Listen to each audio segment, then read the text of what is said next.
గెలుపోటములు అనేది సహజమని పార్టీని నమ్ముకుని చివరి వరకు కష్టపడిన నాయకులు కార్యకర్తలందరికీ రాయచోటి వైసీపీ ఎమ్మెల్యే అభ్యర్థి శ్రీకాంత్ రెడ్డి కృతజ్ఞతలను తెలియజేశారు.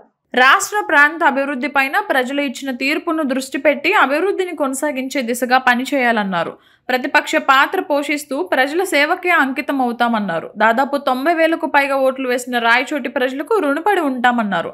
రాయచోటిని అన్నమయ్య జిల్లా కేంద్రంగా ఏర్పాటు చేసుకుని ఎంతో అభివృద్ధి చేసుకున్నామన్నారు.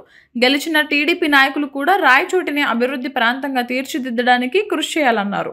జగన్మోహన్ రెడ్డి స్ఫూర్తితో రాబోయే ప్రభుత్వం కూడా పేదవారి కోసం పనిచేయాలని కోరుకుంటున్నామన్నారు.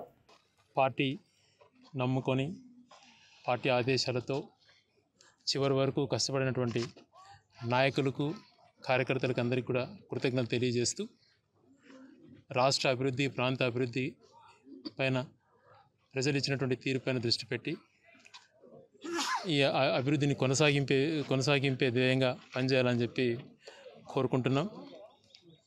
మేము కూడా ప్రతిపక్ష పాత్ర పోషిస్తాం.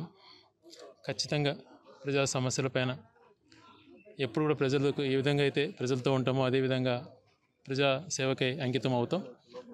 దాదాపుగా 90,000 పైగా ఓట్లు వేసినటువంటి రాయచోటి నియోజకవర్గ ప్రజలకు ఎప్పుడు రుణపడి ఉంటాను.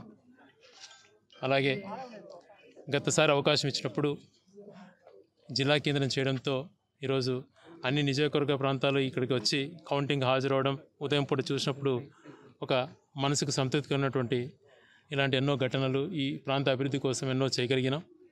అలాగే ఇప్పుడు విజయం సాధించిన వాళ్ళు కూడా అభివృద్ధి పైన దృష్టి పెట్టి ఈ ప్రాంతం ఏదైతే కోరుకుంటుందో వెనుకబడిన ప్రాంతాన్ని అన్ని రంగాల్లో అభివృద్ధి చేసే విధంగా పనిచేయాలని అందరికీ కూడా పూర్తి స్థాయిలో సహకరిస్తామని, అలాగే మా ప్రియతమ నాయకుడు వైఎస్ జగన్మోహన్ రెడ్డి గారు దాదాపుగా 3 లక్షల కోట్ల వరకు ప్రజలకు డీబీటీ ద్వారా చేర్పించారు.